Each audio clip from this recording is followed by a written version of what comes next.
बिस्मिल्लाहिर्रहमानिर्रहीम। ख़ातिन हज़रात, अख्तर अब्बास का सलाम पहुँचे। ये हमारी ज़िंदगी में एक नया लफ्ज़ है जो पिछली चंद सालों से आया है। जब ये लफ्ज़ पहली दफ़ा मैंने सुना तो मेरे अंदर कोई क्यूरोसिटी नहीं थी, सो मैंने जानने की कोशिश नहीं की। फिर ये लफ्ज़ अखबारों में आने लगा, फिर ये टीवी पे आने लगा, फिर ये फ़िल्मों में आने लगा और बिलाखिर ये इतना मारूफ़ हुआ कि मुख्तलिफ़ मुल्कों में इस लफ्ज़ का बार बार तज़किरा होने लगा और बाज़ जगह कानून साज़ी भी हुई, उनको शादी की इजाज़त मिल गई।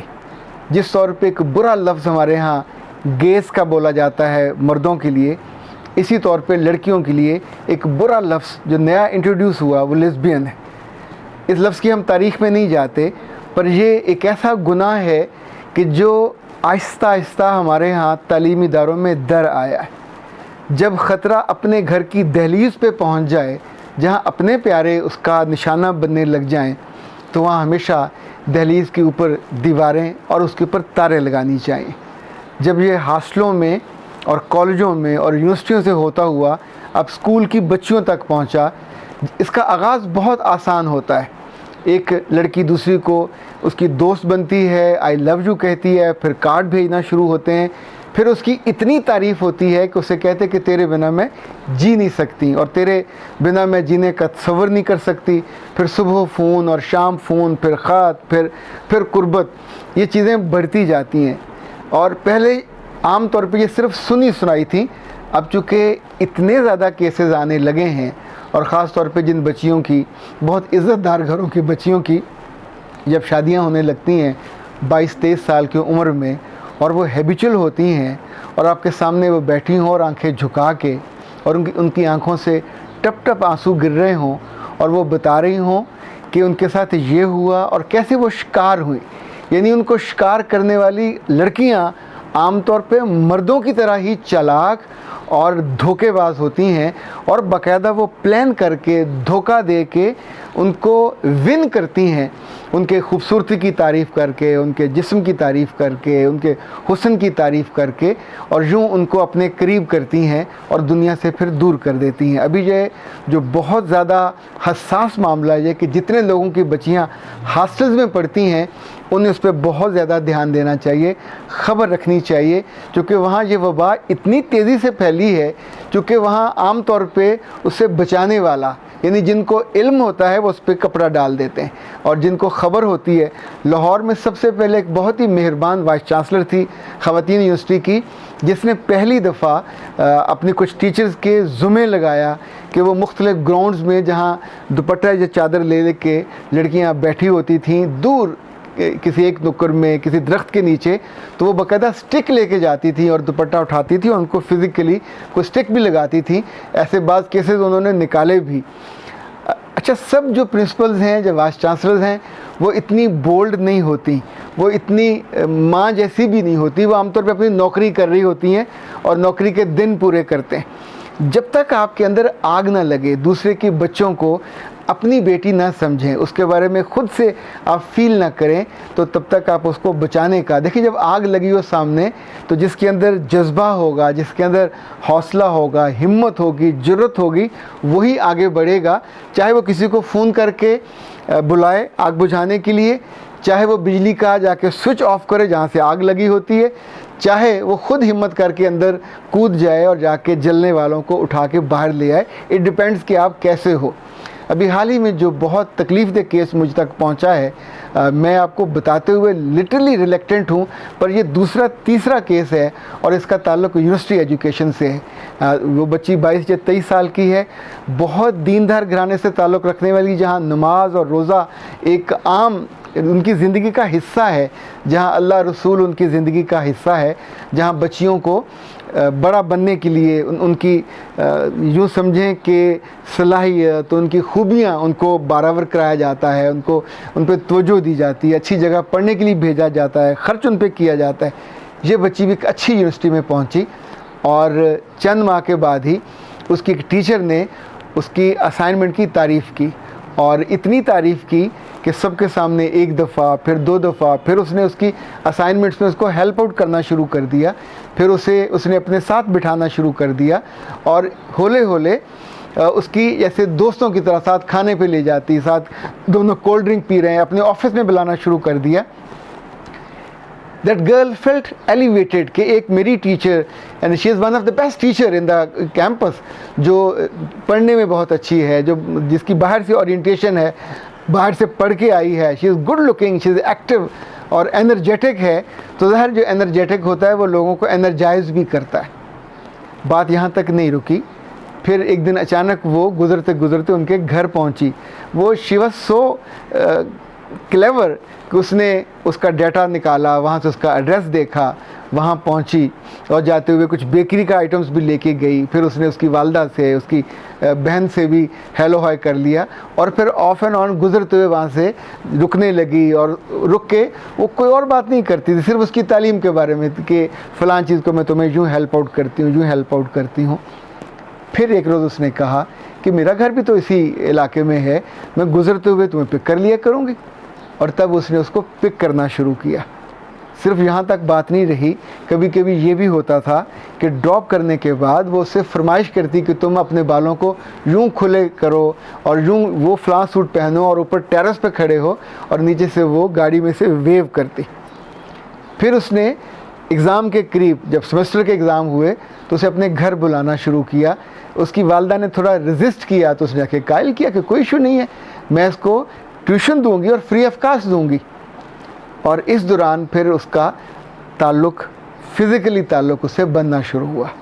ये जो फ़िज़िकल ताल्लुक़ जिसके बारे में आप शायद सोच भी नहीं सकते, लेकिन आप सोचिए कि ये डिसऑर्डर है, ये एक ऐसा तकरीबी अंसर है कि जो उस लड़की जो फ़ाइल है उसको भी बर्बाद करता है और जो मफूल है उसको भी बर्बाद करता है। They behave like a couple. और उस लड़की ने बताया कि सम टाइम वो रात को मुझे बाकायदा दुल्हन बनाती थी, पूरा मेरा मेकअप करती, मुझे सजाती बनाती। ख़ातिन हज़रात, मर्दों में भी ये डिसऑर्डर रहा। एक तारीख़ में मैंने इशफाक साहब की किताब सफ़र दर सफ़र में उसका पूरा वाक़या लिखा, वो मैंने पढ़ा। फिर जो दिल्ली किताब है उसकी खुशवंत सिंह की, उसने उसका पूरा तज़किरा किया। ये अलाउद्दीन मुबारक के उसके बारे में है कि वो बदबख्त इतना डिसऑर्डर था कि उसने अपने एक ग़ुलाम से, जो हिंदू था, उसके साथ वो रोज़ाना एक दिन शादी करता, दुल्हा बनता, अगले रोज़ उसकी दुल्हन बनता। और वो उसका इतना नकचड़ा था कि उसने फिर अपने सारे कबीले के लोगों को उस महल में मुलाजिम रखा। और एक रोज़ जब वो दोनों भाग रहे थे कॉरिडोर में, रात गए नंगे, तो वो ग़ुलामों ने उसको कत्ल किया, उसका सर बाहर फेंका। और फिर उसने, वो जो ग़ुलाम था, जो हिंदू, जो उसका मफूल था, फिर वो बादशाह बना। और उसने बादशाह बन के जो पहला काम किया, उसने कहा कि कुरान पाक जितने पढ़े हैं उनको सबको ला के सीटों के तौर पे रखो। बाकी लोग उसके ऊपर बैठते। वो समटाइम दरबार में नंगा हो जाता, यूरिन कर देता। और उसके अहद में, वो 2-2.5 साल का उसका अहद है, ज़िल्लत से भरा हुआ कि उस अहद के जितने लोग थे, जो अहम लोग थे, नेक लोग थे, होले उसने सारे मार दिए। और फिर अपने इंतखाब के लोग उसके दरबार में भर गए। फिर बहुत 2-2.5 साल के बाद एक करीबी हुक्मरान को बुलाया गया, उसने आके उसको मारा। और फिर वहाँ ये तारीख़ का जो सफ़ा पलटा। ये जो अबनॉर्मेलिटी है पहले तो कहीं कहीं होती थी, पर अब इस अहद में आके जो बहुत बढ़ गई। उसकी बहुत बड़ी वजह बच्चियों के हाथों में मोबाइल हैं, उसकी बहुत बड़ी वजह फेसबुक है, उसकी बहुत बड़ी वजह यूट्यूब है, उसकी बहुत बड़ी वजह हॉस्टलों में इकट्ठे रहना, जहाँ कोई चेक करने वाला नहीं होता। एक कमरे में 2-2, 3-3 जो वहाँ की वार्डन्स हैं, जहाँ के सुपरिटेंडेंट है, वो जस्ट क्लर्क हैं, मुलाजिम हैं। उनका स्वयं तनख्वाहें लेने के कोई और काम नहीं है। बच्चियों की किरदार साजी में, बच्चियों की ख्याल में, उनकी देख रेख में कोई रत्ती बराबर भी उनका, शायद कहीं कोई अल्लाह की बंदी ऐसी को निकल आए, अच्छा को दाना, को जो इनको अपनी बेटियां समझता हो, जो इनकी तरबियत करता हो। अच्छा, ये वो जगह होती हैं जहाँ से आप बुरी चीज़ें नहीं करते तो देखते हैं। जब देखते हैं तो इंसान के अंदर एक शर जो है इंगेख्त होती है, आपका करने को जी चाहता है। और अगर आपको वो मौका मिल जाए तो ज़ाहिर आप वो कर गुजरोगे। इस टीचर के बारे में पता चला कि शी इज़ हैबिचुअल। वो इससे पहले भी कितनी ही बच्चियों की ज़िंदगी बर्बाद कर चुकी है। ऐसे ही कुछ केसेस मेरे पास इस्लामाबाद से आए। ये जितनी बच्चियां बर्बाद होती हैं टीचरों के हाथों या अपनी दोस्तों के हाथों, या उन लड़कियों के हाथों कि जो अपनी सेक्सुअल एक्सेस और एबनॉर्मेलिटी की वजह से इस तर्ज़ अमल में आ जाती हैं। ख़ुद तो सारी उम्र वो नॉर्मल ज़िंदगी बसर नहीं कर सकती, पर साथ कितनी ही ज़िंदगियाँ बर्बाद कर जाती हैं। अपनी बच्चियों की मामूलात में थोड़ा सा फ़र्क भी आने लगे, अपने बहनों के, अपनी बेटियों के, और किसी लड़की जो उनसे बड़ी उम्र की हो, जो उन जैसी हो, बिल्कुल अगर वो उनकी आशिक बन के बिहेव करने लगे तो सोचिए कि ये ख़तरे का मामला है। फ़ौरन उनके बारे में देखें, माँ को सबसे पहले पता चलना चाहिए, या उसकी करीबी बहन को या किसी दोस्त को पता चलना चाहिए कि ये इस वक्त अपने डगर से हट रही है, अपने ट्रैक से उतर रही है। क्योंकि उसके बाद ना तो आपका ईमान बचता है, ना अखलाक बचता है, ना किरदार बचता है, आप एक सेक्स वर्कर बन जाते हैं। इसकी जो रेंज है वो इतनी ज़्यादा है कि अभी मैं उस पर बात नहीं करना चाहता। कुछ चीज़ें बाज़ दफ़ा होता है कि आपका जी चाहता है कि आप उस पर बात करें, पर ढकी छुपी बात ज़्यादा मुनासिब लगती है। थोड़ा कह के एक इशारे में अगर आप तक बात पहुंच जाए, आप तक बात पहुंचने का मतलब ये नहीं कि आप तक पहुंचे।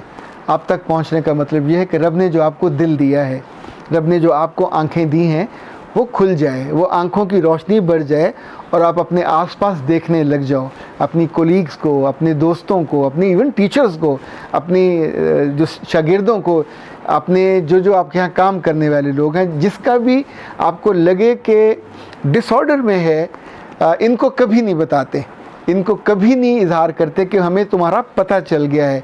इनकी ट्रीटमेंट जब भी होगी बेखबरी में होगी और प्यार से होगी। जैसे आप किसी को इवन सिगरेट नहीं छुड़वा सकते अगर ये कह के कि मैंने तुम्हारी सिगरेट छुड़वानी है। और ख़ास तौर पे जो सेक्स एबनॉर्मेलिटीज़ हैं और जो नशे वाली एबनॉर्मेलिटीज़ हैं, इसमें आप पेशेंट को इवन घसीटते हुए ले आओ कि तुम्हारी ट्रीटमेंट होनी है, तो नहीं हो सकती। हाँ, फिर वो वक्त आता है जब ये खुद मान जाती हैं कि अब हमें नुकसान ज़्यादा हो रहा है। आप अंदर से आपकी एक डिग्निटी ज़ीरो हो जाती है, सेल्फ़ रिस्पेक्ट ज़ीरो हो जाती है, खुद आप अपने आप को इतना डिग्रेड महसूस करते हो कि less than a human being. तो फिर वक्त आता है जब वो कोऑपरेट करते हैं। तो ख़ातिन हज़रात, मेरा रब आप पे, आपके करीबी अजीज़ों पे, दोस्तों पे कभी ऐसा वक्त ना आए, पर जिन पे आया हुआ है प्लीज़ उनको हेल्प देम आउट और उन्हें इस मुश्किल से, इस दलदल से निकालिए। अख्तर अब्बास को इजाज़त दीजिए। अस्सलाम।